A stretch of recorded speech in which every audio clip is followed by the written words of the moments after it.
আল্লাহ রাব্বুল আলামিন বলেন, ওয়াকালাল্লাযীনা কাফারু লা তাসমাউ লিহাযাল কুরআনি ওয়ালগাউ ফীহি লাআল্লাকুম তাগলিবুন। সূরা হামিম সাজদার 26 নম্বর আয়াতে আল্লাহ জানিয়েছেন কাফেরেরা এই ফতোয়া দিয়েছিল। আপনি শব্দের দিকে খেয়াল করেন, ওয়াকালাল্লাযীনা কাফারু, যারা কাফের তারা এই কথা বলেছিল, লা তাসমাউ লিহাযাল কোরআন, যা করবা পৃথিবীতে করো উন্মুক্ত তোমাদের জন্য, কিন্তু এই কোরআন শুনতে যেও না। মুহাম্মদ যেটা কোরআন দিয়ে বোঝাতে চায় এটা শোনা যাবে না, এটা শুনতেও দেওয়া যাবে না। প্রশ্ন আসতে পারে, শোনা যাবে না, শুনতে দেওয়া যাবে না, এই শব্দ কোথায়? এই যে ওয়ালগাউ ফীহি, শুধু শোনা যাবে না এতটুকু না, কেউ যদি শোনার ব্যবস্থা করে হোসেনাবাদ, এটা কি করে বন্ধ করা যায় সেই ব্যবস্থা করা লাগবে। আর আমার মনে হয় আগস্টের 5 তারিখের আগে হলে এটাও বন্ধ হয়ে যেত। কিভাবে বন্ধ করবেন? হয় ঢোল-ঢোকি তবলা বাজান, এলাকার পরিবেশ নষ্ট করে দেন, ভীতিপূর্ণ অবস্থান তৈরি করেন, 144 ধারা জারি করে দেন, অথবা এমন কিছু শর্ত দেন যেন ওরা কোরআনের মাহফিলের আয়োজন না করে। 14 রকমের শর্ত এর জন্য আমরা দেখেছিলাম যে অমক হুজুর আসলে হবে না, অমক আলেম নিয়ে আসলে হবে না, এই কথা বলা যাবে না, এই কথা বলা যাবে না। এমনকি আমরা এখনো অনেককে কথা বলতে শুনছি যে কোনো আলেম, কোনো ইমাম, কোনো মাওলানা এই দেশে কারো পক্ষে ভোটও চাইতে পারবে না। আমার মনে হচ্ছে যে উনি মনে হয় মালয়েশিয়া থেকে ডিগ্রি নিয়ে এসেছে। মুফাসসিরে কোরআন, মুজাদ্দিদে জামান, ভারতের কামান, বিশাল আলেম না, স্বামী স্ত্রী দুইজন কি ফতোয়া দিচ্ছে দেখেছেন? আমি আজকে ওপেন চ্যালেঞ্জ দিচ্ছি কুষ্টিয়ার বুকে, এটা রেকর্ড হচ্ছে সারা বাংলাদেশের 56,000 বর্গ মাইলে আমি যেখানে যাব, কোরআনের পক্ষে যারা আছে, একামতে দিনের পক্ষে যারা, এদেশে আল্লাহর আইন যাদের দ্বারা কায়েম হওয়ার সম্ভাবনা আছে, তাদের পক্ষে আমি রায় চাবো, সিদ্ধান্ত চাবো, ভোট চাবো। কেউ নিষেধ করলে আমার নিষেধ করেন। কোন মায়ের দুধ খেয়েছি আমি দেখবো, আসেন আমার সামনে, আসেন। আজকে মাইক কেড়ে নেন তো, মাইক আজকে ছেড়ে দিলাম, মা কেড়ে নিন।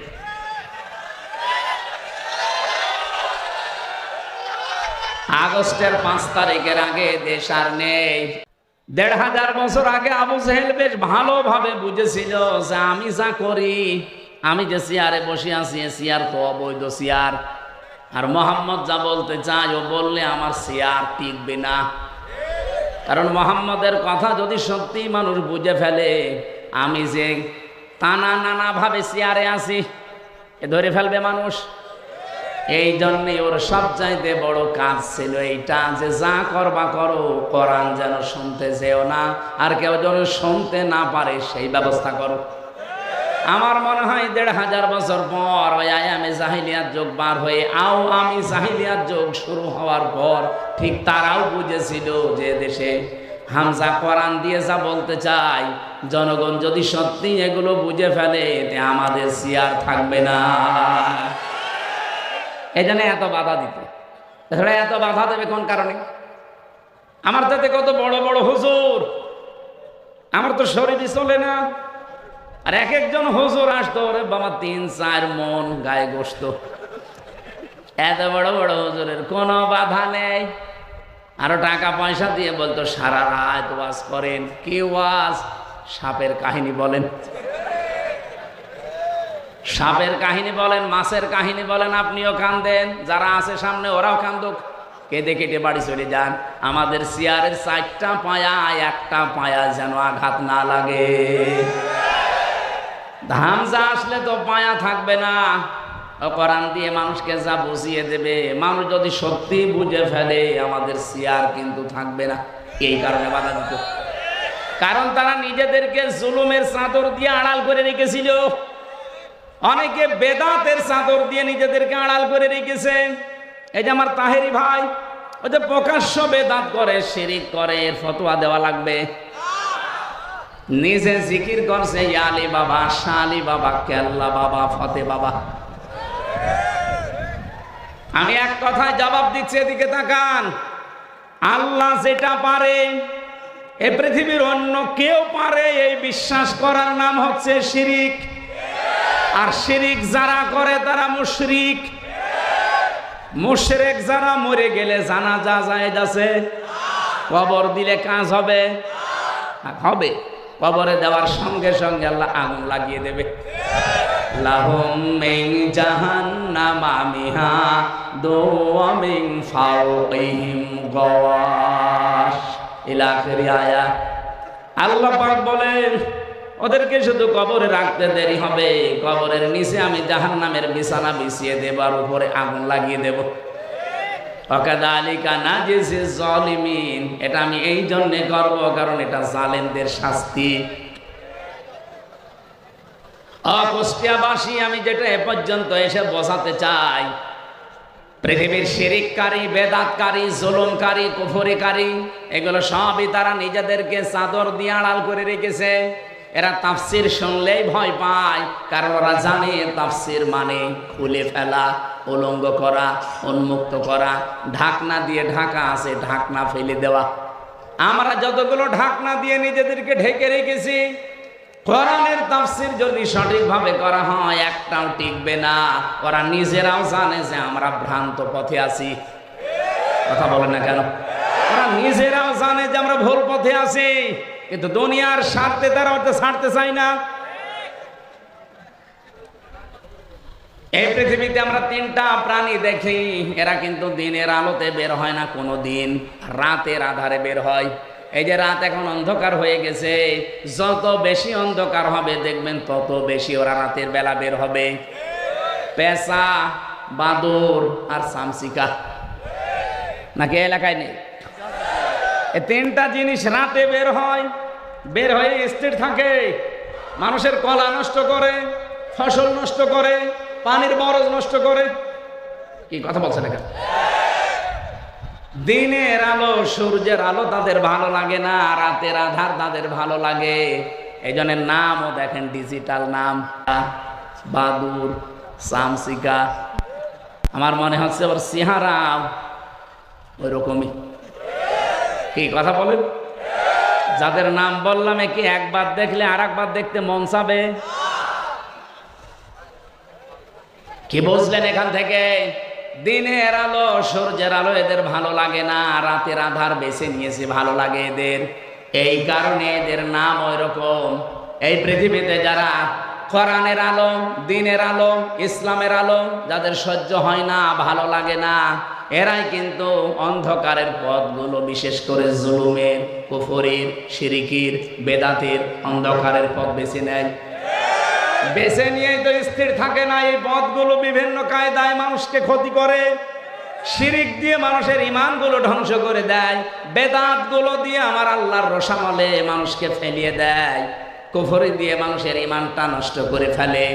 সব চাইতে বড় বিষয় জুলুম। এই জুলুম করলে মানুষ আর হামসার টার্গেট থাকে না। জুলুম করলে সরাসরি মানুষ আল্লাহর মামলার আসামি হয়ে যায়। এটা আমি বানালাম কোথায়? সূরা শুরা 25 নম্বর পারার 6 নম্বর পৃষ্ঠার 13 নম্বর লাইনের 42 নম্বর আয়াতে আছে। এই 15.5 বছরে যারা জুলুম করেছেন কান খাড়া করে শোনেন। হ্যাঁ, আমি জানি আপনার কাছে এটা পৌঁছাবে। ইন্নামাস সাবিলু আলাল্লাযীনা ইয়াযলিমুনান নাস ওয়া ইয়াবগুনা ফিল আরদি বিগাইরিল হক উলাইকা লাহুম আযাবুন আলীম। আমি একটা দুইটা না, আমার বিশ্ববিদ্যালয়ে থাকাকালীন আমি আয়াতের সাথে প্রায় 42টার উপরে তাফসির মিলিয়েছিলাম। 42টা মুফাসসির সব আয়াতের ব্যাপারে এক কথাই লিখেছেন। আল্লাহ পাক বলেন আমি নিজে অভিযোগ দেব, মামলা দেব, কেস করব তাদের বিরুদ্ধে, দুনিয়াতে যারা মানুষ হয়ে মানুষের উপরে জুলুম করছে। শব্দের দিকে খেয়াল করেন তো, আপনি আলেম না? ইয়াজলিমুনান নাস দিয়েছেন আল্লাহ, ইয়াজলিমুনাল মুসলিমুনা দেয়নি। এরপরে শব্দ হচ্ছে ইয়াসলিমুন, শব্দ দিলেন কেন আল্লাহ? এটা তো মজারে, বর্তমান, ভবিষ্যৎ, প্রেজেন্ট, ফিউচার। তার মানে বর্তমানে যারা আজ মানুষের উপরে জুলুম করছে, ভবিষ্যতেও যারা করবে। এই যে আমাদের পেছনে ইন্ডিয়া, এই পৃথিবীতে সবচাইতে নিকৃষ্ট মানুষের তালিকায় দুইটা জাতি। এখন আপনি ইন্টারনেট ঘাটেন, গুগলে সার্চ দেন, দেখবেন দুইটা জাতির নাম আসবে, একটা ইহুদি আর একটা মুশরিক। 2 নম্বরে আছে আমাদের পাশের এই প্রতিবেশী, সবাই না, যারা উগ্রপন্থী, যারা ওই মোদির মুরিদ, এরা হচ্ছে আসল জঙ্গি। আল্লাহর ঘর মসজিদ গুলো সব আজ ভেঙে দিচ্ছে ভুয়া ধোয়া তুলে। কি ধোয়া? ভুয়া ধোয়া তুলেছে তারা। বলে 500 বছর আগে এখানে মন্দির ছিল, এই জন্য আমরা ভেঙে দিয়ে মন্দির বানাবো। আরে শয়তান, পৃথিবীতে আর জায়গা পাও না, যত মন্দির তোমার সব মসজিদের নিচে পাওয়া যায়। বিশ্বের মানুষেরা আজ দেখে মাটির নিচে কেউ তেল পায়, গ্যাস পায়, সোনা পায়, রূপা পায়, আরে শয়তানরা মাটির নিচে শুধু পায় মন্দির। তবে যেখানে সেখানে না, শুধু মসজিদের নিচে পায়। এক কথা বলে না, দৌলতপুর থানা হিন্দু নেই বলেন? আমরা আজ পর্যন্ত কোনোদিন আওয়াজ তুলেছি যে এই দেশে যত মন্দির আছে 1000 বছর আগে এখানে আমাদের মসজিদ ছিল, আমরা ভেঙে দেব? তুলেছি? অথচ অলরেডি গতকালকে ওরা অলরেডি দাঙ্গা বাঁধিয়ে দিয়েছে। মুসলমানদের বাপ দাদা, আমাদের পূর্বপুরুষ যারা, তারা ওয়াকফ করেছিল মসজিদ, মাদ্রাসা, খানকা, গোরস্থান, ঈদগাহ, এগুলো সব আজ ওয়াকফ আইনটা বাতিল করে দিয়ে অবৈধ আইন তৈরি করে মুসলমানদের এগুলো সব তারা দখল করে নিচ্ছে। একটা হাদিস পড়ছিলাম আজকে, বিশ্বনবী জানিয়েছেন, আনাবি জাররিন রাদিয়াল্লাহু তাআলা আনহু قال قال النبي صلى الله عليه وسلم من ادعى ما ليس له فليس منا وليتبوأ مقعده من النار রাহ মুসলিম। বিশ্বনবী বলেন, ওই লোকটা কোন লোক? এ পর্যন্ত পরে নবী কিছু বলেননি। ওই লোকটা কোন লোক? যেই লোকের দখলে ওই জিনিস থাকার কথা না, জোর করে নিজের দখলে যদি ওই জিনিস সে নিয়ে নেয়, সঙ্গে সঙ্গে ফালাইসা মিন্না, সে আমার উম্মত থেকে বের হয়ে যায়। কি কিছু বুঝেছেন না? বোঝেন? আমি আগে ব্যাখ্যাটা বলি, দেখেন। যেই জিনিস আপনার দখলে থাকার কথা না, ওইটা যদি আপনি নিজের দখলে নিয়ে নেন, সঙ্গে সঙ্গে আপনি রমির উম্মত থেকে বের হয়ে গেছেন। 2 নম্বরের শাস্তি হচ্ছে ওয়ালিয়াতাবাওয়া মাকআদাহু মিনান নার, সে যেন জাহান্নামে নিজের স্থান বরাদ্দ করে নিল। আমি কি হাদিস বানালাম? এর ব্যাখ্যা কি হবে? এখানে আমি টেকাই 2টা বিষয় পেয়েছি। যেই জিনিস আপনার দখলে ছিল, আগে আপনার মালিকানায় ছিল, কেউ কেড়ে নিয়েছিল, কেউ দখল করেছিল, সেটা যদি আপনি আবার ফেরত পান, তাহলে এই হাদিসের যে শাস্তি, তার আওতায় আপনি থাকবেন না। আমার মনে হয় খুব কঠিন হয়ে যাচ্ছে, কথা বুঝতেছেন? যে জিনিস আপনারই ছিল, আপনার আন্ডারে ছিল, কেউ কেড়ে নিয়েছিল, কেউ জোর জবরদস্তি করে দখলে রেখেছিল, এখন যদি ওইটি আপনি আবার ফেরত পান, আপনি দখলবাজ না, দখলদার না, আপনার নিজের জিনিস আপনি নিজে ফেরত পেয়েছেন। আপনি এই হাদিসের যে প্রথম শাস্তি ফালাইসা মিন্না, সে নবীর উম্মত না, এটার ভেতরে আপনি পড়বেন না। আমি একটা বলছি উদাহরণ, বাংলাদেশে যে ইসলামী ব্যাংক যাদের ছিল, তারা এখন ফেরত পেয়েছে, জবাব দেওয়া লাগবে আপনাকে। আমি যদি বানিয়ে বলি, কিছু ভুল বলি, আপনি ধরিয়ে দেন না, জোর করবেন না, একেবারে লাইন মতো এসে বলেন। ইসলামী ব্যাংক যাদের ছিল তারা ফেরত পেয়েছে, এতদিন যারা কাছে ছিল ওরা দখল করেছিল। এই কথা বলেন না কেন? তাহলে যার জিনিস সে ফেরত যদি পায়, সে যদি নিয়ে নেয়, তাহলে হাদিসের প্রথম যে ব্যাখ্যা ফালাইসা মিন্না, আপনি নবীর উম্মত না, এই আওতায় আপনি নেই, এই শাস্তি থেকে আপনি বের হয়ে গেলেন। কিন্তু যেটা আপনার সত্যি না, আপনি যদি জোর করাটা নিজের দখলে নিয়ে নেন, এই যে আগস্টের 5 তারিখের পরে আমরা বহু মানুষের চরিত্রে এটা দেখলাম, যেটা যার না বাবা শাহজালাল সব হালাল করে নিয়েছে। দৌলতপুরে মনে হয় শুরু হয়নি, এ বলছে না শুরু হয়নি। শুরু হয়নি মানে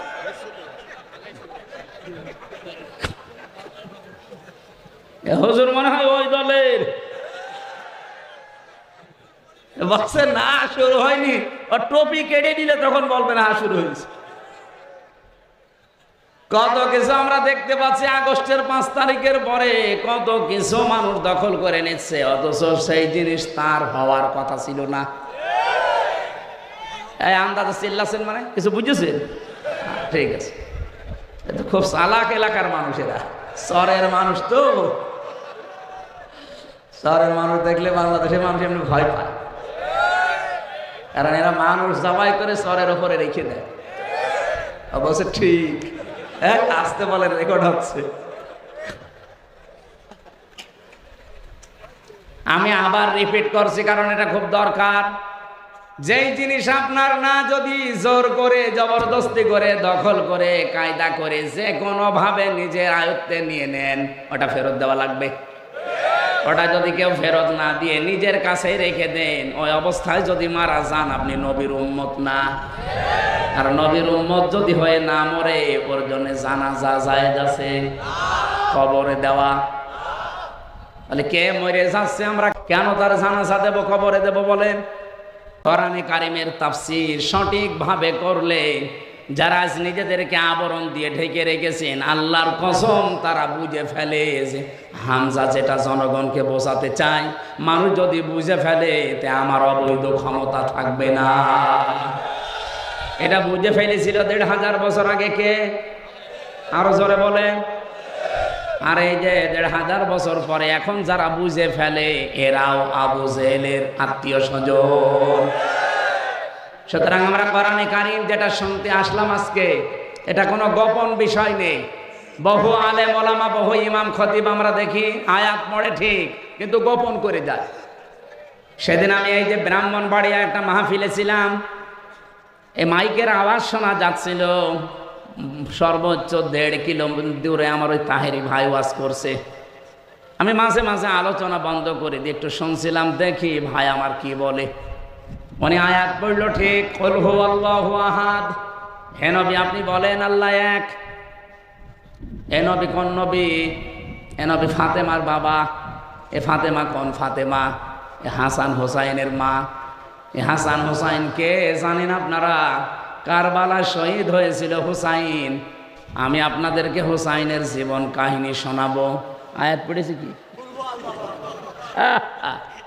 আর তাফসীর হচ্ছে এরকম। কারবালার কাহিনী যদি 2.5 ঘন্টা না 5.5 ঘন্টাও আমি বলি, কারো গায়ে লাগবে না। কিন্তু কারবালার যে 27টা শিক্ষা আছে, 27টা বলা লাগবে না, 7টা বললেই জালেমরা মাহফিল বন্ধ করে দেবে। ও তো একটা শিক্ষাও বলবে না। শুধু চোখে পানি না আসলে আন্দাজে কান্নার ভান করে এমন ভাবে টান দেবে মনে হচ্ছে বিশাল তাফসীর হচ্ছে। অথচ কুল হুয়াল্লাহু আহাদ দিয়ে আল্লাহ তার একাত্মবাদের ঘোষণা দিয়েছে, তার ধারে কাছেও নেই। আরো কি করে শিরিক করা যায়, সেই শিরিক গুলো ওই যে ইয়ালি বাবা, শাহ আলী বাবা, কেল্লা বাবা, ফতে বাবা, এগুলো শিরিক না? কারণ আল্লাহর সাথে অন্য কাউকে জোর করে যদি কেউ ডাকে, ওটা হচ্ছে শিরিক। এই আয়াত হচ্ছে সূরা আরাফের 181 নম্বর আয়াতে আছে।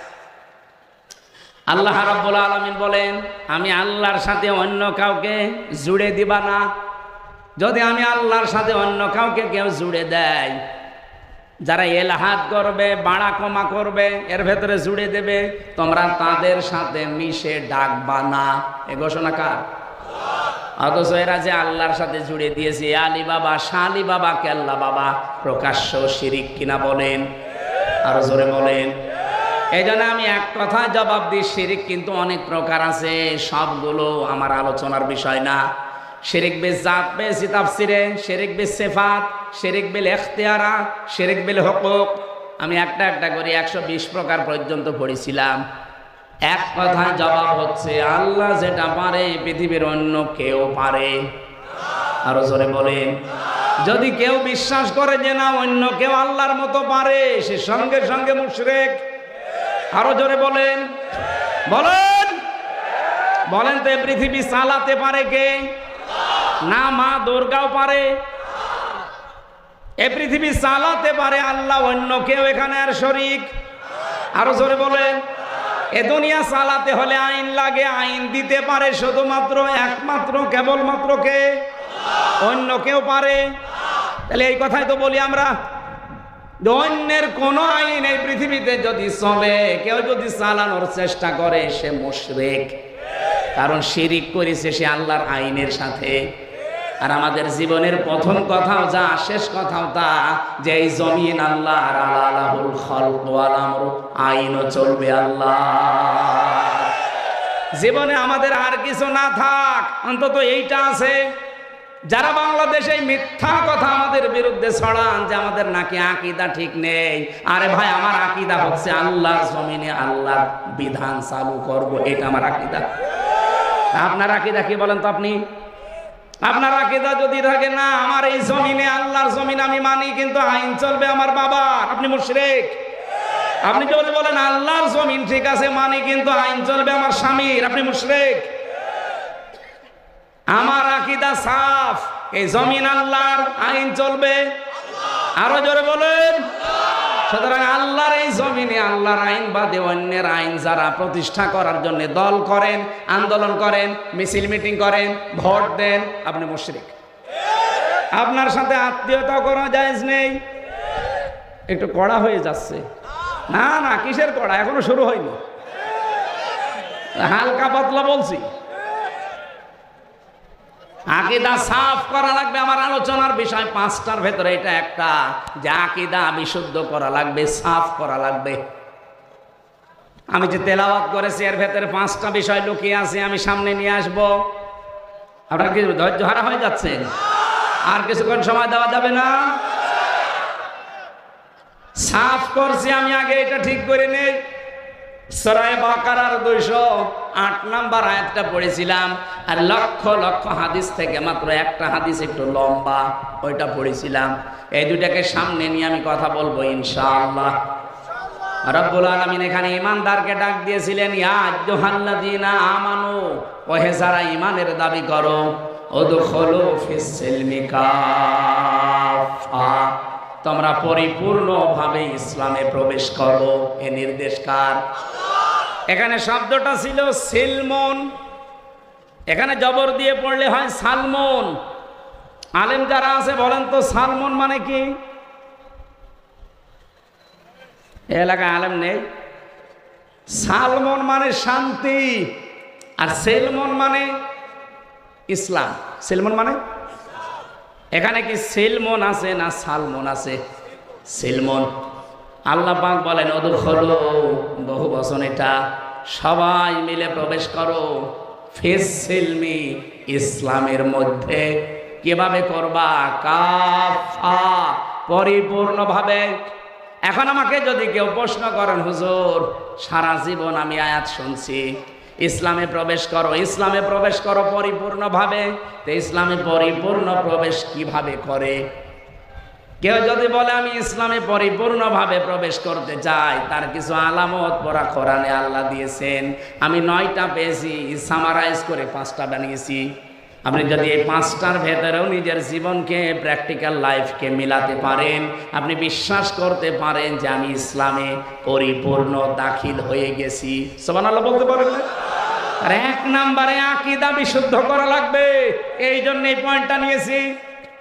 আজ বহু রকমের আকীদা চলছে বাংলাদেশে।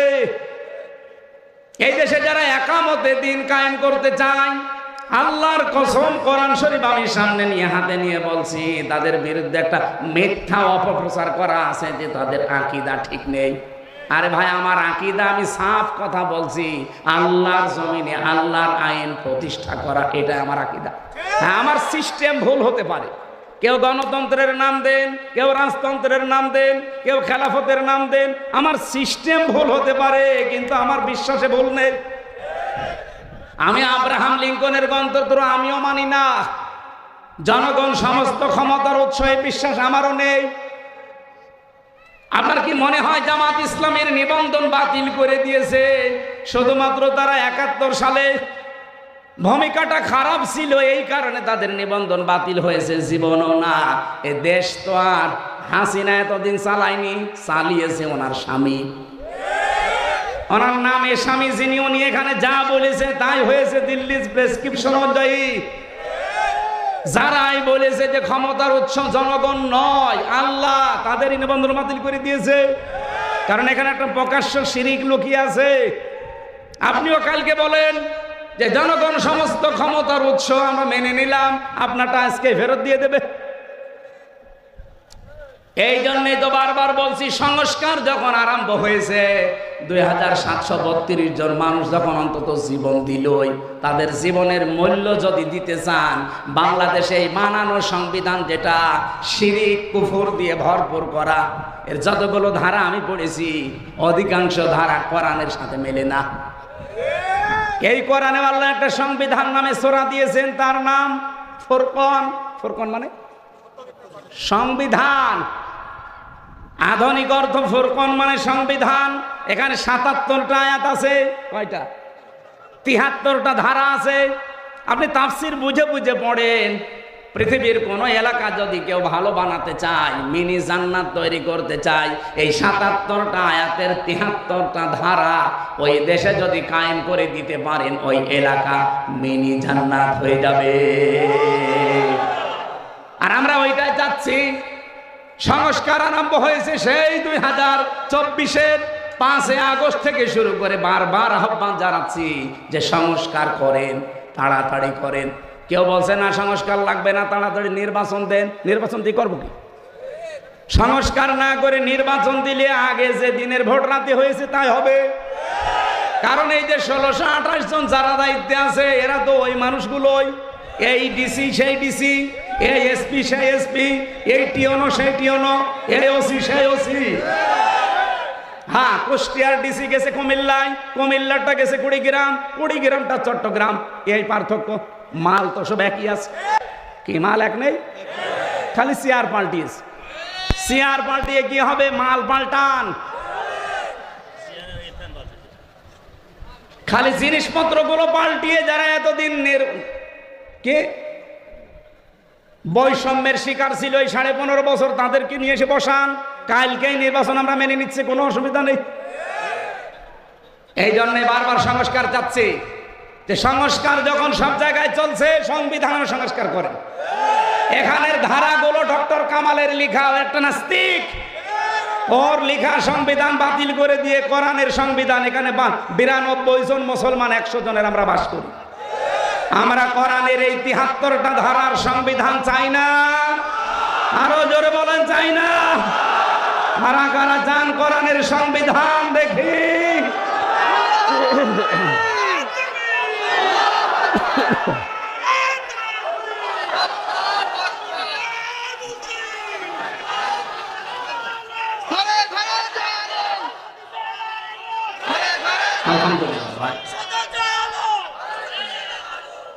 আমার ভাইরা, এটা যদি কারো কাছে রাজনীতি মনে হয়, হ্যাঁ আল্লাহর কসম এটাই আমার রাজনীতি। এটা যদি কারো কাছে ধর্ম ব্যবসা মনে হয়, আল্লাহর কসম এটাই আমার ধর্ম ব্যবসা। এই আমার মরণের আগ পর্যন্ত আপনি সরাতে পারবেন না। আমি যে বিশ্বাস এনেছি, আমার এই আকীদার ভেতরে এক চুল ভেজাল নেই। আমার আকীদা এইটা যে জমিন আল্লাহর, আইন। এই আকীদা নেই আপনাদের? হ্যাঁ, আপনার কি? আমি যেটা বললাম এই আকীদা আপনার আছে? যার নেই সে মুশরিক। কারণ আল্লাহ যেটা পারে ওইটা অন্য কেউ। এই জমিন আল্লাহ বানিয়েছে, আইনও তিনি দেবেন। এর দলিল আছে সূরা আলে ইমরান 4 নম্বর পারা 9 নম্বর পৃষ্ঠা 3 নম্বর লাইনের 154 নম্বর আয়াতের মাঝের অংশে। কোন হুজুর নিয়ে আসবেন, নিয়ে এসে তাফসীর মিলান।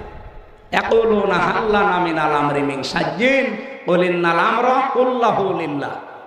কারো ফতোয়া লাগবে না। জমিনে যদি কেউ প্রশ্ন করে যে আইন বানাতে পারি, আপনি বলেন না, আইন বানানোর ক্ষমতা কার? এই কথাগুলো বাংলায় বলতে গেলে আপনার কাছে রাগ হয়। আর এই আয়াত দিয়ে যে মাগরিবের নামাজ পড়ালাম, হ্যাঁ এই আয়াত দিয়ে মাগরিবের নামাজ পড়ালাম, কিছুই বলে নাই। যখন বাংলা বলছি বোঝা, অথচ আরবিতে আমার মনে হয় আপনার এই আয়াত না পড়ে যদি গালি দিতাম, আপনি বলতেন হুজুর মনে হয় দোয়া করছে। না ভাই, পাগলামি করলে আর হবে না, সময় চলে যাচ্ছে। সংস্কার আরম্ভ হয়েছে, বারবার দাবি জানাচ্ছি। এখনো চোর মুক্ত হয়নি এই দেশ, এখনো ডাকাত মুক্ত হয়নি, এখনো আন্তর্জাতিক ষড়যন্ত্রের মোকাবেলা আমরা করতে পারছি না। পারবো, এইটার ৭৩টা ধারা আপনি সংবিধানে সংশোধন করে দিন, দেখেন কালকে এই দেশ আল্লাহ নিজে রক্ষা করবে। আফগানিস্তান রক্ষা করছে না? কত বড় বড় পড়া শক্তি সব পালিয়েছে। সবাই এখন পৃথিবীতে তাদেরকে আদর্শ মডেল মনে করছে, ধর্ণা দিচ্ছে। তারা সংবিধান বানিয়েছে কি দিয়ে? ৫৬,০০০ বর্গ মাইল, এটা দিয়ে বানিয়ে দেন। রাজনীতির গন্ধ না খুঁজে এই কাজ করে। আল্লাহর কসম, বাংলাদেশ মিনি জান্নাত হবে, কারণ এদেশের সব আছে। বাইরের দেশগুলোতে যে দেখলাম ওরা খালি দুইটা কাজ করে, এই জন্য তারা দাঁড়িয়ে যায়। মালয়েশিয়া ২০০৪ সাল থেকে দাঁড়িয়ে গেছে। ওদের একটা কাজ আছে, প্রথমে তারা পরিষ্কার পরিচ্ছন্ন খুব, ২ নম্বরে তারা খাদ্যে ভেজাল দেবে না, দুর্নীতি করবে না।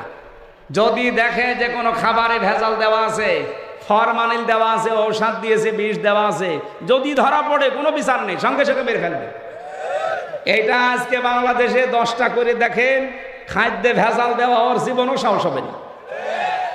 আর খাদ্যে যদি ভেজাল না দেন, শরীরের ভেতরে ভেজাল খাদ্য ঢুকবে না, আপনার শরীর থাকবে নিরাপদ, রোগ থেকে আপনি মুক্ত থাকবেন।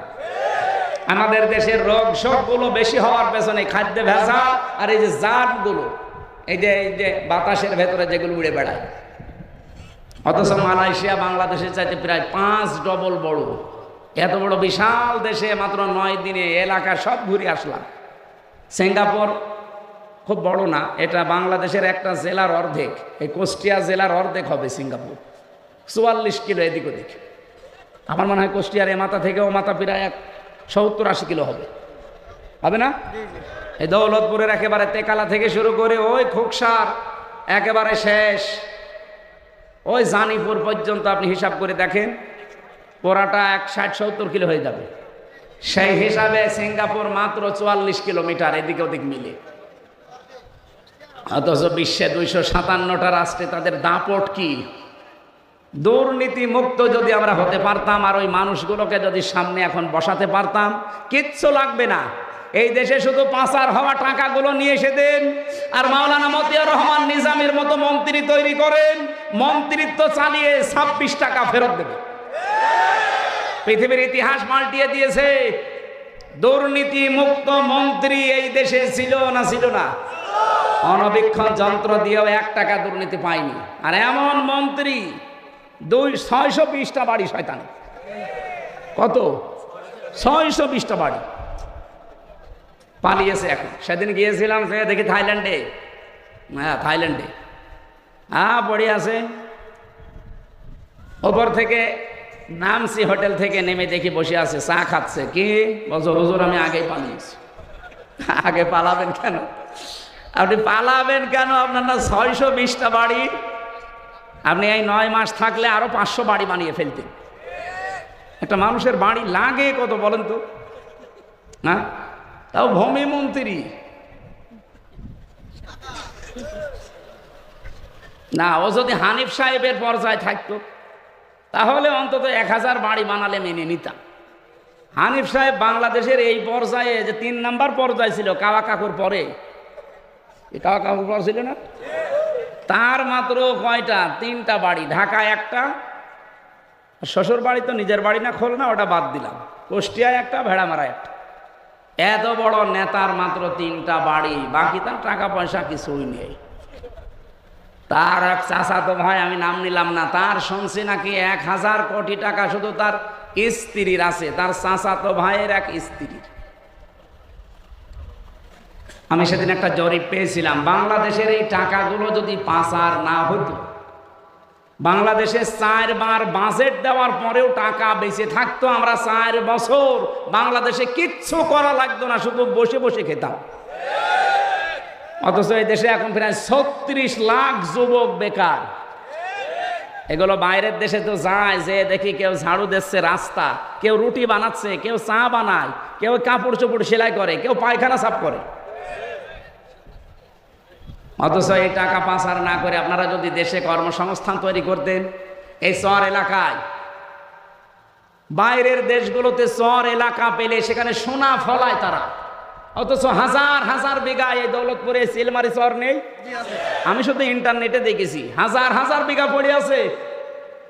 আমি 19 সালে একবার গিয়েছিলাম এই পাশে জলঙ্গি, ওই বেনাপোল দিয়ে ঘুরে কলকাতা দিয়ে, ওনাদের জলঙ্গি ওই বাজারে মাহফিল ছিল। বললাম যে বাংলাদেশে কোন এলাকা? বলছে কুষ্টিয়া। আরে ভাই, কুষ্টিয়া থেকে তো আসলাম, এই নদী পার হলেই তেকালা, ওই জলঙ্গার পাশে তেকালা না? এটা তার উন্নত রাষ্ট্র না যে ওরা এটা করবে। কিন্তু সিঙ্গাপুরে যান, চারিদিকে সাগর। মালয়েশিয়া যান, শুধু পাহাড় পাথর আর মরুভূমি, ধুধু, লক্ষ লক্ষ বিঘা পড়ে আছে, তারা ওই জায়গাগুলো কাজে লাগাচ্ছে। এরপরে থাইল্যান্ডে যান, এই বাহরাইনে গিয়েছিলাম, এই রাষ্ট্রগুলো আজ দাঁড়িয়ে যাচ্ছে। এইরকম চর অঞ্চলগুলো যদি টাকাগুলো পাচার না করে, এখানে ইনো সাহেব আর হানিফ সাহেব যেহেতু দুইজনে এলাকা, ওনারা যদি এই টাকাগুলো কাজে লাগাতো, আজকে জেলেও থাকা লাগতো না, দেশ থেকে পালানো লাগতো না। অন্তত অন্য কেউ পালালে আপনাদেরকে পালানো লাগতো না। কি করলেন? নিজে টাকাগুলো এখন ভোগও করতে পারছেন না, আর আমাদের মাথার উপরে ঋণের বোঝা দিয়ে গেলেন। বাংলাদেশে এখন একজন মানুষের মাথার উপরে 1,02,000 টাকা ঋণ। এখন যদি কেউ জন্ম নেয়, তার মাথার উপরে 1,02,000 টাকা অন্তত সে ঋণ নিয়ে দুনিয়া আসতেছে। এরকম একটা রাষ্ট্রে আমরা বাস করছি। আফসোস লাগছে আমার। সেদিন মালয়েশিয়ায় ইসে যাচ্ছিলাম, এই যে মৌলভীবাজার যাওয়ার সময় যে পাইলট এই হেলিকপ্টার নিয়ে যাচ্ছিল ওনারা, ওই যে হুক আছে না দরজা, পাইলট আমারে বলছে, হুজুর সাবধানে বসেন, হুকের ওপরে যেন হাত না লাগে, তাহলে খুলে কিন্তু পড়ে যাবে। মনে মনে একটু চিন্তা আসলো, আল্লাহ, আগস্টের 5 তারিখে যে 2 জন চলে গেল, এদের জন্য একটু হুকটা খুলেছে, আর যদি আমার সামনে পড়তো আমি একটু দোয়া করে দিতাম। এ পাশের উপর না ৭৬,০০০ কোটি টাকা শুধু একজন এখান থেকে নিয়েছে। এখনো পর্যন্ত দেখি অনেকে জালেমের সাফাই গায়। আপনি মানুষ, জালেম তো সাধারণ জিনিস না, জালেম হচ্ছে আল্লাহর মামলার আসামি। আর সবচাইতে বড় জুলুম পৃথিবীতে আল্লাহর আইন বাদ দিয়ে অন্যের আইন প্রতিষ্ঠা করা, আর আমরা সেইটারই বিরুদ্ধে। এই কথা বলে না কেন? এই জন্য আপনারা আমাদেরকে টার্গেট মনে করেন। আরে ভাই, আপনার টার্গেট তো আমি হওয়ার কথা না, আপনার টার্গেট কে? আল্লাহ। আমি আল্লাহর ওই কথাই তো বলছি, আল্লাহর জমিনে আল্লাহর আইন মরণের আগ পর্যন্ত চাবো। ওয়াবুদ রব্বাকা হাত্তা ইয়াতিয়াকাল ইয়াকিন। ওই পর্যন্ত তোমরা আল্লাহর ইবাদত করতে থাকো যতদিন ইয়াকিন না আসে। ইয়াকিন মানে মরণ, মরণ, মৃত্যু যতদিন না আসে ততদিন তোমাদের ইবাদত চলবে। আর আল্লাহর জমিনে আল্লাহর দিন প্রতিষ্ঠা, এটা আমরা ইবাদত মনে করি। এটা সব ইবাদতের বড় ইবাদত মনে করি, অন্তত আমি। এই কথা বলেন না কেন? এই জন্য একটা জায়গায় মত পার্থক্য করা নিষেধ আমি বলেছিলাম। সেটা কোন জায়গায়? কোরআনের কাছে আসতে। আর এক জায়গায় আছে, আনাকিমুদ্দিন ওয়ালা তাতাফাররাকু ফি। দিন কায়েমের কথা বললে কোনো ফতোয়াবাজি করবা না, কোনো মত পার্থক্য করা যাবে না। এ নির্দেশ কার? কোরআনের ভেতরে 2 জায়গায় মত পার্থক্য করা নিষেধ, হারাম। দলাদলি করা আর বাংলাদেশ সহ বিশ্বের মুসলমানদের এখন এই 2 জায়গায় দলাদলি বেশি। অন্তত আমরা না করি, যে করে না বুঝে করুক, আমরা করব আজকে থেকে। দিন কায়েমের কথা যেই বলবে, হ্যাঁ পদ্ধতি ভুল হতে পারে, কিন্তু তার মনের ভেতরে তো আছে দিন কায়েম হোক এই জমিনে। কিন্তু যারা জালেম, মানুষের তৈরি করা আইন যারা কায়েম করতে চায়, বলেন তো তারা কোনোদিন চায় যে জমিনে আল্লাহর দিন কায়েম হোক? না, তারা চায় আমার স্বামীরটা হোক, আমার বাবারটা হোক, অথচ অন্য কোনো আত্মীয়রটা হোক। কিন্তু আমারও তো আত্মীয় স্বজন আছে, আমি জীবনেও কি চাইবো যে আমার বাবার আইন এদেশে হোক? বলেন বলেন। এখানে আকীদা আমাদের সাফ যদি হয়, তাহলে ইসলামে আমি প্রবেশ করেছি, এটা প্রমাণিত। আমার আকীদা ঠিক নেই, এরকম হাজারো আকীদার যে শব্দগুলো আছে পাল্টান। আমি আবার বলছি ভাই, আল্লাহ যেটা পারে ওইটা অন্য কেউ পারে না। মেয়েদের ভেতরে আকীদার সমস্যা আছে, ওরা একটু রোগ শোক হলেই ছুটে যায় বিভিন্ন পীরের কাছে, বাবার কাছে, মাজারে, কবরে। পৃথিবীর কোন মানুষ, কোন পীর, কোন মাজার রোগ ভালো করতে পারে? আরো জোরে বলেন। আমাদের জাতির পিতা হযরত ইব্রাহিম আলাইহিস সালাম, তিনি আল্লাহর কাছে বলতেন, ওয়াইদা মারিদতু ফাহুয়া ইয়াশফিন, আমি যখন অসুস্থ হই, রোগাক্রান্ত হই, আমাকে সুস্থতা দেয় কে? আমরা যার সন্তান, তার মতো বিশ্বাস তৈরি করা লাগবে। আমি যদি এমন বিশ্বাস তৈরি করি যে না, আমার এই মাজারে, এই বাবা, এই কবরে, এরা আমাদেরকে এই পৃথিবীতে রোগ শোক থেকে বাঁচাতে পারবে, আপনি কিন্তু শিরিক করে ফেলেছেন। আর শিরিক করলে আপনি আর মুসলমান নেই, আপনি মুশরিক হয়ে গেছেন। হে মেয়েরা যারা এসেছেন, সম্মানিত মা বোনেরা, বেশি আমল করা লাগে না। শুধু আকীদাটা যদি পরিষ্কার থাকে, অল্প আমল করলেই মহান আল্লাহ আপনার জন্য জান্নাতের দরজা খুলে রাখবে। এজন্য কোরআনে কারীমের নির্দেশ হচ্ছে, আল্লাযী খালাকাল মাউতা ওয়াল হায়াতা লিয়াবলুয়াকুম আইয়ুকুম আহসানু আমালা। আমি আল্লাহ তোমাদের মউত আর হায়াত সৃষ্টি করে দুনিয়ায় পাঠিয়ে দিলাম, আমি দেখতে চাই তোমাদের ভেতরে কে ভালো কাজ করে আসতে পারো। আল্লাহ কি বেশি কাজ চান না ভালো কাজ? বলেন বলেন। এখানে কাজটা যেন ভালো হয়, আপনি কম করেন। আপনার বিশ্বাস যদি সঠিক থাকে, কাজ বেশি করা লাগে না, অল্প কাজে আমলের জন্য যথেষ্ট হয়ে যাবে। বলেন সুবহানাল্লাহ। আমার ভাইরা, জাতির পিতা ইব্রাহিম নবী ৮৬ বছর পর্যন্ত বিয়ের পরে সন্তান হয়নি। একটা বারের জন্য কোনোদিন কোনো মাজারে, কোনো কবরে, কোনো বাবার কাছে তিনি দৌড়িয়ে যাননি। ৮৬ বছর বয়স পর্যন্ত অপেক্ষা করেছিলেন। আর প্রতিদিন তার দোয়া ছিল, রব্বি হাবলি মিনাস সলিহিন। বলেন আল্লাহু আকবার। আর আমরা সেই বাবার পিতার, সেই পিতার সন্তান দাবি করে কোন কারণে, কোন দুঃখে এই গোলাপসার মাজারে যাবেন? বলেন। আপনি কি এমন বাবার সন্তান যে বাবা জীবনে কোনোদিন শিরিক করেনি? শিরিকের কিছু সামনে আসলে সঙ্গে সঙ্গে মুখ ফিরিয়ে বলতেন, ওমা আনা মিনাল মুশরিকিন, আমি কিন্তু মুশরিক না। আর সেই বাবার সন্তান দাবি করে আমরা শিরিকের ভেতরে গা ভাসিয়ে দেই। আমাদের বাবা ইব্রাহিম কত সতর্ক ছিলেন তিনি শিরিকের ব্যাপারে। প্রথমে তারকা দেখে বলেছিলেন, এটা আমার মনে হয় খোদা হবে, রব হবে। ফালাম্মা জান্না আলাইহিল লাইলু রাহা কাওকাবা, একটা একটা করে চন্দ্র দেখলেন, সূর্য দেখলেন, শেষে বললেন, এটা হাজা আকবার, হাজা রব্বি, এটা আমার বড় রব। যখন দেখলেন এটাও ডুবে গেল মাগরিবের আগ দিয়ে, তিনি এবার জাতির লোককে সতর্ক করে হাত উঁচা করে ডাকলেন, ইন্নী ওয়াজ্জাহতু ওয়াজহিয়া লিল্লাযী ফাতারাস সামাওয়াতি ওয়াল আরদা হানিফা। অবশ্যই আমার এই চেহারা আমি ঘুরিয়ে দিলাম। আসমান আর জমিন যিনি উদ্ভাবক, যিনি এগুলো বানিয়েছেন বিনা আকার আকৃতি মডেল ছাড়া, সে আল্লাহর দিকে আমার চেহারা আমি ঘুরিয়ে দিলাম, একনিষ্ঠভাবে আমি ঘুরিয়ে দিলাম। হানিফা, ওমা আনা মিনাল মুশরিকিন, আমি কিন্তু মুশরিক না। কুষ্টিয়াবাসী আর যাই করেন, নিজের জীবনের এই আকীদাটা ঠিক করেন, শিরিক মুক্ত জীবন গঠন করেন। আমল বেশি করার জন্য আহ্বান জানাচ্ছি না, অল্প কাজ করেন, অল্প আমল করেন, এইটা জান্নাতে যাওয়ার জন্য যথেষ্ট হবে। আখলিস দীনাকা ইয়াকফিকাল আমালুল কলিল, তোমার নিজের আমল, বিশেষ করে আকীদাটা ঠিক করো, অল্প কাজে, অল্প আমলেই নাজাতের জন্য যথেষ্ট হয়ে যাবে। বলেন সুবহানাল্লাহ। আমার মা বোনদেরকে বলছি, সন্তান যদি একেবারে মরণ পর্যন্ত না হয়, জীবনে আর কোনোদিন কোনো বাবার কাছে, ফকিরের কাছে না।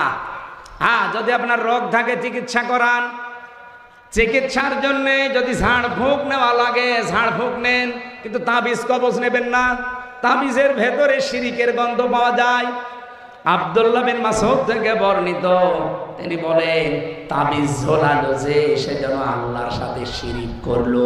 বলেন নাউজুবিল্লাহ। আমার বাস্তব জীবনের একটা কাহিনী শিক্ষার জন্য মাঝে মাঝে আপনাদের শোনাই। বগুড়াতে এক মাহফিলে খাবার খাচ্ছিলাম, একটা লোক এসে বলছে, হুজুর এই আপেলটা পড়ি দেন, ছেলে মেয়ে হয় না। আমি সূরা ফাতিহা পড়ে ফু দেব, আমার কানের কাছে মুখ নিয়ে বলছে, হুজুর এমন ভাবে আপেল পড়বেন যেন ছেলে হয়। মনে হচ্ছে ছেলে আমি তৈরি করি। আপেল দিলাম ফেলে, আচ্ছা আপেল কই, ফেলে দিস কেন? আরে ভাই আপেল পড়ে যদি ছেলে হয় তা আমার ম্যাডামের 3টে মেয়ে হইতো না? খালি আপেল খাওয়াতাম। কি বিশ্বাস দেখিছে, মনে কর যে আমি রামজারে দিয়ে আপেল পড়ালে এতদিন মেয়ে হয়েছে, এখন মনে হয় ছেলে হবে। ছেলেকে আমি ডাউনলোড করে দেব। আকীদা সাফ করা লাগবে। কোন কিছু এই পৃথিবীতে আমার আল্লাহর হুকুম ছাড়া যেহেতু হয় না, আর আল্লাহ যেটা পারে ওইটা অন্য কেউ পারে না। সন্তান দিতে পারে কে? অন্য কেউ পারে? আরো জোরে বলেন পারে। রোগ ভালো করতে পারে কে? হ্যাঁ ডাক্তারে পারে, পারে। এটা ঔষধ, এটা ওসিলা। কিন্তু সামাম দুনিয়ার সব ডাক্তার আপনি যদি গলিয়ে খাওয়িয়ে দেন, জীবনও ভালো হবে না যদি আল্লাহর অনুমতি না থাকে। এই জন্য আবার বলছি, হাত জোড় করে বলছি, হাতে পায়ে ধরে বলছি, কুষ্টিয়ার মানুষকে এমনি ভালোবাসি বেশি। আমি চাই না আমরা জাহান্নামে চলে যাই। খালি শিরিক মুক্ত জীবন তৈরি করেন, আকীদাটা সাফ করেন, পরিষ্কার করেন, আপনাকে জান্নাতে কেউ বাধা দেবে না। আমি সারা দেশে কোরআনের কথা বলে বেড়াই, আর আমার নিজের জেলার লোক যদি শিরিক করে, এই গোলাপ সার মাজারে যে আরো একটা কি সার মাজার আছে না, ঘোড়া গরু ভেড়া ছাগল সব মরে আল্লাহর ওলি হয়ে যাচ্ছে। আমি কি করছি? কিসের ঘোড়া শাহ, কিসের হরিণ শাহ, সব বানানো। কবর খুঁড়ে দেখবেন কোনো আল্লাহর ওলি নেই। ওই ঘোড়া মরে গেছে, বানিয়ে ঘোড়া শাহ বানিয়ে দিয়েছে। কোন ঘোড়া শাহ, কোন গোলাপ শাহ, কোন লালন শাহ, কোন শাহর কবরে যাওয়ার দরকার নেই। যদি কিছু লাগে তাহাজ্জুদের নামাজে বড় করে সেজদা দিয়ে চোখের পানি ফেলে আল্লাহকে বলে। হ্যাঁ কথা বলেন না কেন?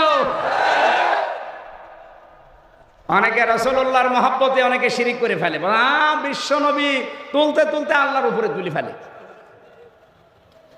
আমি মদিনা শরীফে শুধু হাত তুলেছিলাম নবীর রওজার পাশে, এভাবে আমি মোনাজাতটা এভাবে করতে করতে এভাবে হয়ে গেছে। আমি তো মানে আবেগে আছি। হঠাৎ পুলিশ সেখানে ছিল দাঁড়িয়ে, আমার হাতের উপরে লাঠি দিয়ে দিয়েছে, আস্তে করে মৃদু বাড়ি। হাত খুলে চোখ খুলে দেখছি পুলিশ। কি ভাই? ওনারা জিজ্ঞাসা করলাম ওনার ভাষা দিয়ে আরবিতে, বেমা মুশকিলা। আমার বলছে মুশকিল তো আছেই। কি মুশকিল? সমস্যা কি? ওর ভাষা দিয়ে আমারে বলছে, কেন আপনি এখানে চান? আপনার যদি কিছু লাগে তে নবীজির কাছে যাবেন কেন? আপনি তো যাবেন নবীজির মালিক যিনি। আপনার কিছু লাগলে আপনি যান, কাবা শরীফের দিকে মুখ করেন, আল্লাহর কাছে বলেন। একটা পুলিশ আকীদা কি সাহাব দেখেছেন? আর সেদিন নাটোর থেকে আসছিলাম, পুলিশ আমার গাড়ি থামিয়ে বলছে, হুজুর দাঁড়ান। কি? গাড়ির সামনে যেমন নাম লেখা আছে, দেখে গাড়ি দাঁড় করিয়েছে। কি হয়েছে? এমন অনেক কাগজপত্র দেখবে না। জামার বোতাম খুলে বলছে, হুজুর ফু দিয়ে দেন। কেন? বলছে ডিউটি করছিলাম, হঠাৎ দেখলাম তাল গাছের ভেতরে কি যেন নড়ি উঠেছে। তাল গাছের ভেতরে কি নড়ে উঠে ও ভয় পায়। ভয় তো এমনি পায়নি, কারণ আছে। কি কারণ বলবো? এটা কিছুক্ষণ আগে যিনি কথা বলছিলেন মাওলানা ইয়াসির, মাওলানা ইয়াসির শেষের দিকে আমি আসার সময় এই বাক্যটা শুনলাম যে বিশ্বনবী যেদিন নবুয়ত পাওয়ার পরে বাড়িতে এসেছিলেন, স্ত্রীকে ডাক দিয়ে বলেছিলেন, সাম্মিলুনি সাম্মিলুনি ইয়া খাদিজা, বলেছিলেন না? কি এর ভেতরে কিছু পেয়েছেন জীবনে? যে সাম্মিলুনি সাম্মিলুনি ইয়া খাদিজা, হে আমার খাদিজা আমাকে ঢেকে দাও, আমি ভয় পেয়েছি। কি? হযরতে খাদিজার সঙ্গে সঙ্গে 5টা কথা বলেছিলেন। প্রথমেই তিনি বললেন, কাল্লা, কখনোই না, আল্লাহি, আল্লাহর কসম, লা ইউখজিকাল্লাহু আবাদান, কখনো আল্লাহ আপনাকে অপমান অপদস্থ ভয় ভীতি, এখানে ইউখজি শব্দের শাব্দিক অর্থ প্রায় 33টা পেয়েছি। আপনি ভয় পাবেন না, দুশ্চিন্তা করবেন না। এই পৃথিবীতে কোনো ক্ষয় নেই, লয় নেই, কেউ আপনাকে ভীতি ভয় প্রদর্শন করতে পারে না। আপনি দুর্বল হবেন না, হীনমন্য হবেন না, ছোট ভাববেন না। এতগুলো অর্থ আছে এর ভেতরে। কোরআনে কারিমের একটা আয়াত পড়ছে আমি আলেমদের জন্য, ওয়ালা তাহিনু ওয়ালা তাহজানু ওয়া আনতুমুল আ'লাউনা ইন কুনতুম মুমিনিন। সূরা আলে ইমরানের 139 নম্বর আয়াত, 4 নম্বর পারার 6 নম্বর পৃষ্ঠার 12 নম্বর লাইনে আছে। ইয়ারটা আমি এর আগেও পড়েছি। দেখেন একটা নতুন তথ্য আছে। আল্লাহ বলেন হীনমন্য হবা না, ছোট ভাববা না, দুর্বল হবা না, ভয় পাবা না, চিন্তা করবা না। ওয়া আনতুমুল আ'লাউনা শব্দটা কিন্তু আরবি গ্রামার যারা পড়ায়, যারা বালাগাত মানতেক বোঝে, আমি আলেমদেরকে বলছি, আপনি জিজ্ঞাসা করে দেখেন এই আয়াতটা কিন্তু ঠিক নেই। ওয়া আনতুম আ'লাউনা, এই শব্দটা যদি আ'লাউনা দিতেন, আলিফ লাম না দিতেন, তাহলে আরবি গ্রামারের জন্য ঠিক থাকতো। কারণ মুবতাদা সব সময় মারেফা হয় আর খবর হয় সব সময় নাকেরা। আল্লাহ এখানে নাকেরাকে আলিফ লাম দিয়ে মারেফা করে দিলেন। নাকেরা যদি মারেফা হয়ে যায় ইফিদুল হাসরা, হসরের ফায়দা দেয়। আয়াতটা যদি আল্লাহ এইভাবে সাজাতেন, ওয়ালা তাহিনু ওয়ালা তাহজানু ওয়া আনতুম আ'লাউনা, অর্থ হয়ে যেত। কিন্তু অর্থ হতো বাংলায় এই শেষে যে হর্ষাই আছে, তোমরাই বিজয়ী হবে। এই যে তোমরাই শেষে হর্ষাই আর বিজয়ী হবে শেষে হর্ষাই, এই দুইটা দেওয়া লাগতো না? তোমরা বিজয়ী হবে, বলেন তো, তোমরা বিজয়ী হবে আর তোমরাই বিজয়ী হবে একই কথা না? ইফিদুল হাসরা, হাসরের ফায়দা দেয়, সীমাবদ্ধ হয়ে যায়। আল্লাহ রাব্বুল আলামিন বোঝাতে চেয়েছেন, হে নবী উম্মতদেরকে বলেন কোনো চিন্তা নেই, কোনো ভয় নেই, ছোট ভাববেন না নিজেদেরকে, হীনমন্য হবেন না, নিজেদেরকে কমজোরি মনে করবেন না, কখনো কোনো দুশ্চিন্তাগ্রস্ত হবেন না। অবশ্যই আপনারা বিজয়ী হবেন ইন কুনতুম মুমিনিন, যদি মুমিন হতে পারো। যদি ইমানে ভেজাল থাকে তাহলে হবে না, যদি বিশ্বাসে ভেজাল থাকে হবে না। এজন্য আকীদাটা সাফ করেন, আমি আল্লাহ বলছি তোমরাই বিজয়ী হবে। এখানে এই জন্য আ'লাউনার আগে আলিফ লাম দিয়ে আল্লাহ নির্দিষ্ট করে দিয়েছেন, যদিও নাকেরাটা নির্দিষ্ট হওয়ার কথা ছিল না। নবীজিকে এখানে আল্লাহর নবীর স্ত্রী কথা বলতে গিয়ে শব্দের দিকে খেয়াল করে একটু দেখেন, কাল্লা আল্লাহি লা ইউখজিকাল্লাহু আবাদান। অথচ ওই সময়ও খাদিজা মুসলমান হয়নি, ওই সময়ও ঈমান আনেনি, উনি অতক্ষণও কিন্তু মুশরিক ছিলেন। উনি ওই সময়ও যদিও শিরিক প্রচলিত করতেন না, কিন্তু ওই সময় তো ঈমান আনেননি। খাদিজাকে ওই সময় ঈমান এনেছিলেন। যখন নবীজি নবুয়ত পেয়ে আসলেন তখন ঈমান এনেছিলেন? আনেন নাই। প্রথমেই তাকে সান্ত্বনা দিলেন, স্বামী কোনো ভয় নেই, কোনো চিন্তা নেই, ওই আল্লাহ কখনো আপনাকে ভয় দেখাতে পারে না, আল্লাহর কসম। অনেকে মুসলমান বলেন বলেন, কসম কাটলেন কার নামে? কয়বার? 3 বার। কাল্লা, প্রথমে আছে আল্লাহি, কাল্লা লা ইউখজিকাল্লাহু আবাদান, 3 বার। এতটুকু বাক্যের ভেতরে হযরতে খাদিজা আল্লাহর নাম বললেন কয়বার? বলেন বলেন। কেন? এরপরে তিনি একটা একটা করে 4টা সুসংবাদ দিলেন স্বামীকে। ইন্নাকা লা তাসিলুর রহিমা, আপনি আত্মীয়তার সম্পর্কগুলো ঠিক রাখেন। একথা শুধু শুধু বলেননি, গ্যারান্টি দিয়ে বলেছেন। ইন্নাকা, আবার লা, ইন্নাকা, এরপর আবার লা, লামে তাকিদ। অবশ্যই অবশ্যই আপনি আত্মীয়তার সম্পর্ক ঠিক রাখেন। সুতরাং পৃথিবীতে যারা রক্তের সম্পর্ক ঠিক রাখে তাদের কেউ ভয় দেখাতে পারে না। আপনি ভয় পান কিসের? ওই পুলিশ মনে হয় ওর আত্মীয় স্বজনের হক মেরে খেয়েছে, আত্মীয়তার সম্পর্ক, রক্তের সম্পর্ক ঠিক রাখে নাই, এই জন্য তাল গাছের ভেতরে কি নড়ে উঠেছে, ওর ভয় লেগেছে। আপনি ট্রাকের চাকা বাস্ট হলেও ভয় পাবেন যদি রক্তের সম্পর্কগুলো আপনি ঠিক রাখতে না পারেন। আমি কথা বোঝাতে পেরেছি আশা করছি। এই জন্য আজকে থেকে আমাদের রক্তের সম্পর্ক যার সাথে আছে, আত্মীয় যদি দুর্বল হয়, গরিব হয়, সম্পর্ক ছিন্ন করা যাবে? বলেন বলেন, যাবে? বহু মানুষ আজ আমরা ছিন্ন করছি কাদের কারণে? স্ত্রীর কারণে। বহু স্বামী এখানে বসে আছে, দেখতে ভালো মানুষ মনে হলে কি হবে? নিজের স্ত্রীর কারণে নিজের আপন বোনের সাথে সম্পর্ক ভালো না। এই কথা বলছে না কেন? সম্মানিত মা বোনেরা, শুধু নামাজ পড়ে রোজা রেখে কালো বোরকা পরে জীবনও জান্নাতে যেতে পারবেন না। আপনার স্বামীর যদি আপনি চান যে বেশি দিন বেঁচে থাক আমার স্বামী, তার সম্পদ, তার সম্মান আরো বেড়ে যাক, আপনি সব সময় চিন্তা করবেন স্বামীকে দিয়ে যে তুমি যা করো করো, কিন্তু সম্পর্কগুলো ঠিক রাখো রক্তের। কিন্তু আজ 100টার 98টা পরিবারে আমরা স্ত্রীর কারণে আর শাশুড়ির কারণে আমার নিজের বোনের সাথে, ভাইয়ের সাথে সম্পর্ক রাখতে পারি না। এরকম মানুষ আছেন কারা? হাত তোলেন তো।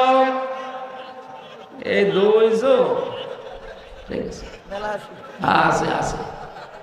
সম্মানিত মা বোনেরা, না আপনারা কুষ্টিয়ার মেয়ে, বাইরের জেলা থেকে এসেছেন যারা, তারাই মনে হয় এগুলো করছে। হয়তো বলছে হ্যাঁ ঠিক, কুষ্টিয়ার মেয়েরা তো এত ছোট মনের না। সম্মানিত মা বোনেরা, আমি অন্য জেলার কথা বাদ দিলাম, পাশেই মনে হয় পাবনা, রাজশাহী, এদিকে মেহেরপুর, চুয়াডাঙ্গা, রাজবাড়ি। চুয়াডাঙ্গায় নেই, ওটার বাড়ি চুয়াডাঙ্গায়।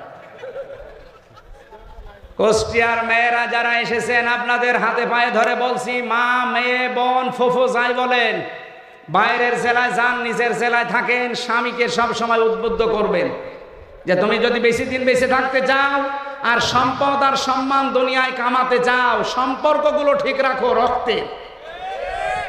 আমার কথা শুনে তুমি কিছু করতে যাবা না, এরকম মহিলা আমরা তৈরি করতে চাই না। সম্মানিত মা বোনদেরকে আল্লাহ এরকম উদার মনের হওয়ার তৌফিক দিন। তাহলে এই মেয়েরা বাইরের জেলায় গেলে, বাইরের কোনো জায়গায় স্বামীর বাড়িতে গেলে জেলার সুনাম হবে যে না, বিয়ে করতে চাইলে কুষ্টিয়ায় করবে। আমাদের কপাল ভালো কি খারাপ আমরা জানি না, বাইরের জেলায় বিয়ে করে, এটা তার মাইকে বলা যাচ্ছে না। ভালো আছি আলহামদুলিল্লাহ। মেয়েদেরকে বলছি, সম্মানিত মা বোনেরা, মন উদার করবেন। আজ হাজারো স্বামী আমরা মানসিক রোগী হয়ে গেছি আপনাদের ছোট মনের কারণে। এরকম রোগী স্বামী আছেন কারা? হাত তোলেন। এই ক্যামেরা ওইদিকে মারো, তোলেন, কোনো ভয় নেই, তোলেন। ক্যামেরা আমার দিকে মারা, তোলেন আপনি। কুষ্টিয়া জেলা ভালো, আগেও জানতাম, যে এত ভালো তা তো জানতাম না। আলহামদুলিল্লাহ।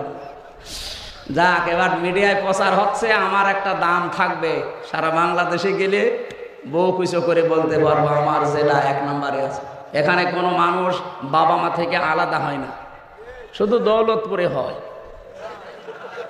না মানে পেপারে আসে কি, ফেরেশতারা দেয়। আমাদের জাতির পিতার সন্তান হযরত ইব্রাহিমের ছেলে ইসমাইল বাবার খুশির জন্য নিজের স্ত্রীকে তালাক পর্যন্ত দিয়েছিলেন। অথচ আজ এই যে রাজশাহীতে দেখেছেন না, 2 পুত্রবধূর সাথে শ্বশুর ঝগড়া করে টেনের নিচে মাথা দিয়েছে। তো এরকম বউ তো 14টা বাদ দেওয়া দরকার।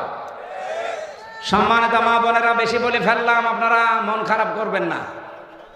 আমি জেলখানায় থাকতে 3টা বছর যেহেতু বসেছিলাম এক ঘরে, কষ্ট করে করে কয়েকটা বই মেয়েদের উপরে লিখেছিলাম, পারিবারিক জীবনে যে অশান্তি আর এর মেটানোর পদ্ধতিগুলো কি কি।